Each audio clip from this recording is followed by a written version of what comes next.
अमित जी, आपका इस समय एक डांस काफी वायरल हो रहा है, तो मैं ये पूछना चाहता हूँ आपसे कि पढ़ाई के साथ साथ में आप इतने अच्छे डांस कैसे कर पाते हैं, कैसे टाइम निकालते हैं? देखिए, टाइम निकालने का तो कोई बात नहीं है। अगर आप कोई दिल से कुछ चाहते हो तो टाइम तो ज़रूरी निकल जाएगा। और यही बात पढ़ाई में तो हाँ, पढ़ाई तो ज़रूरी है और काफ़ी अच्छा भी हूँ उसमें। लेकिन साथ साथ में मुझे बस एक चीज़, मल्टीपल चीज़ पे फोकस करना है कि हर चीज़ में मुझे अच्छा लगे, हर चीज़ का मुझे पैशन है। तो इसलिए मैं हर चीज़ चाहता हूँ कि मैं एग्जीक्यूट करूँ उसको। क्रिकेट हो गया, डांस हो गया, तो मैं ऐसे ही अपने थोड़े थोड़े टाइम निकालता। सपोज मेरा पढ़ाई करके 1-2 घंटे का ब्रेक है, उस 1-2 घंटे को मैं यूटिलाइज करता हूँ, कुछ डांस सीख लेता हूँ, क्रिकेट सीख लेता हूँ। तो ऐसे ही मैं अपने स्किल्स को बढ़ाता हूँ, साथ साथ में अपना पढ़ाई भी मैनेज कर लेता हूँ। तो क्या आप इतने अच्छे डांस करते हैं, उसके लिए आपने कोरियोग्राफर रखा है या आप खुद से कर लेते हैं? नहीं, कोरियोग्राफर तो नहीं रखा है। पहले दरअसल बात ये है कि पहले मुझे डांस में उतना नहीं था शौक, मुझे उतना नहीं इंटरेस्ट था डांस में। एक्चुअली मुझे किसी चीज़ में इंटरेस्ट नहीं था, बस मैं पढ़ता था उधर। लेकिन फिर मुझे मूवीज़ जब मैं देखा इतने सारे, तो उसमें देखा कि इतने सारे अच्छे डांसेस होते हैं। मैं थोड़ा अपने ही ट्यूटोरियल्स यूट्यूब पे लगा के मैंने खुद से डांस सीखने की कोशिश की और भगवान की कृपा से मैं कर भी पाया वो। तो मैं ये पूछना चाहता हूँ, कौन सा हीरो का डांस आपको पसंद है, किसका कॉपी करना चाहते हैं? देखिए, मैं कॉपी का तो नहीं बोलूँगा, लेकिन मेरे जो आइडल है वो ऋतिक रोशन है। ओके। ऋतिक रोशन के मुझे हर एक गाने पे पसंद है। वो जो भी अभी लेटेस्ट गाने आए हो, जैसे जनाबे आली, तो वो एक नया है, तो उस पे मैंने अभी नया जस्ट रिसेंटली सीखा है। वायरल फिर चल रहा है आपका वो हाँ, डांस? वो हो गया है। फिर उसके बाद एक जय शिव शंकर है, वॉर 1 का गाना है, तो वो भी मेरी काफ़ी फेवरेट है। तो ऐसे ही बहुत सारे डांसर्स हैं, जैसे टाइगर श्रॉफ, माइकल जैक्सन, ऋतिक रोशन, ये सब मेरे आइडल है और इनसे ही मैं इंस्पायर होके मैं अपने आप से डांस सीख पाता हूँ। तो आगे चल के क्या इरादा है आप डांस का? जैसे हर गोविंदा आए तो डांस का एक नया मोड़ दिए, ऋतिक रोशन आए तो डांस का एक इंडस्ट्री में नए मोड़ दिए, तो आप भी एक नया मोड़ देना चाहते हैं?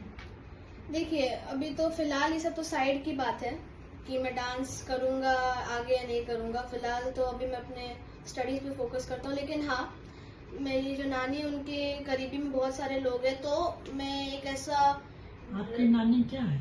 वो राइटर है और फिल्म प्रोड्यूसर भी है। ओके।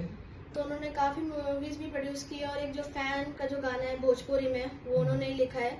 तो उनके करीबी में काफ़ी सारे लोग हैं, तो मैं उनके ही द्वारा चाहता हूँ कि अगर कोई मिल गया मूवीज़ में या कोई मैं डांस करूँ, तो मैं उसको ज़रूर एक्सेप्ट करूँगा और उसको आगे बढ़ाने की मेरे को सोचूंगा। सुनने में आया कि आपको साउथ से ऑफर भी आए थे, एक दो बार जरूर प्रोड्यूसर रहते हैं। भी आए थे आपके पास में, देन आपके पास टाइम नहीं रहा इसलिए आपने मना कर दिया। ये बात क्या कुछ और प्रॉब्लम था आपको?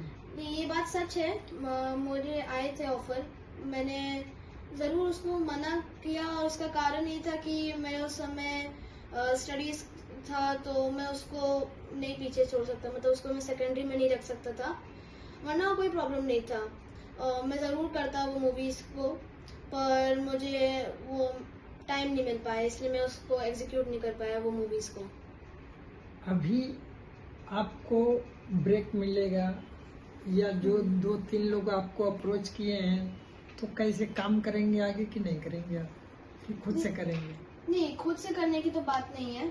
मैं ज़रूर चाहूँगा वो लोग वापस ऑफ़र करें, लेकिन मैं बस ये चाहता हूँ कि वो लोग सही टाइम पे अपना वो ऑफ़र मुझे दे, ताकि मैं उनके सारे पढ़ाई के आइडियाज़ को, साथ साथ कर हाँ, सकूं। उनके साथ साथ मैं कर सकता हूँ। कोई गलत टाइम पे ना करे कि मुझे उसको मना करना पड़े मजबूरी में, तो यही है। लेकिन आपका जो जनाबे वाली का जो डांस है काफी वायरल चल रहा है, ये तो बात इतना अच्छा कैसे कर पाते हैं आप? कोई कोरियोग्राफर भी नहीं रखे हैं आपने, फिर भी इतना अच्छा कर लेते हैं आप? देखिए, आजकल तो यूट्यूब का ज़माना है, तो यूट्यूब पे इतने सारे ट्यूटोरियल्स आते हैं जी कि जी। आप ये पैर कैसे हिलाओ, ये पैर कैसे हिलाओ। मैं बस उसको ही थोड़े थोड़े थोड़े टाइम कर कर के, ऐसे पार्ट पार्ट में करके मैं पूरा गाना सीखता हूँ। खुद से? हाँ, खुद से। मतलब मैं कोरियोग्राफर तो नहीं रखा हूँ, पर हाँ जैसे अगर मूवीज में जाते हैं तो कोरियोग्राफर तो वहाँ पे होते ही हैं।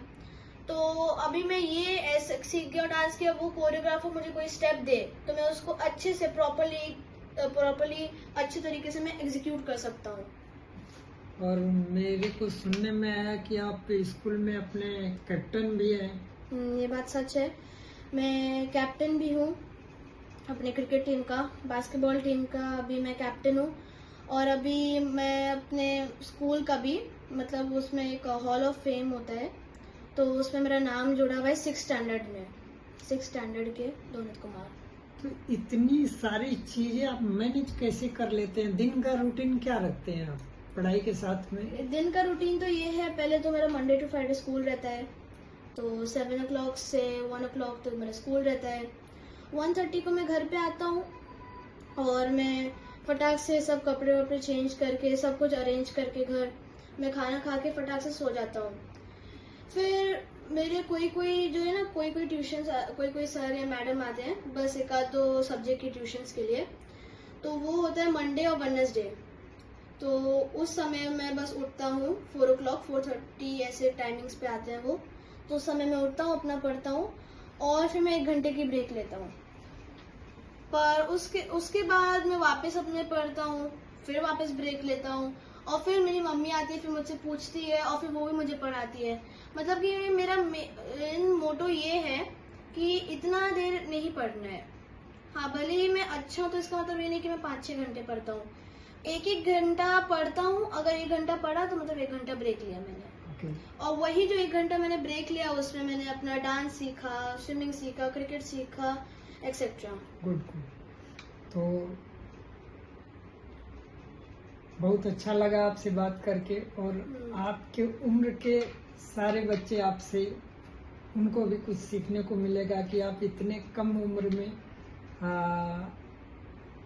आपने जो चीज़ें किया है वो बहुत ही अच्छी चीज़ है।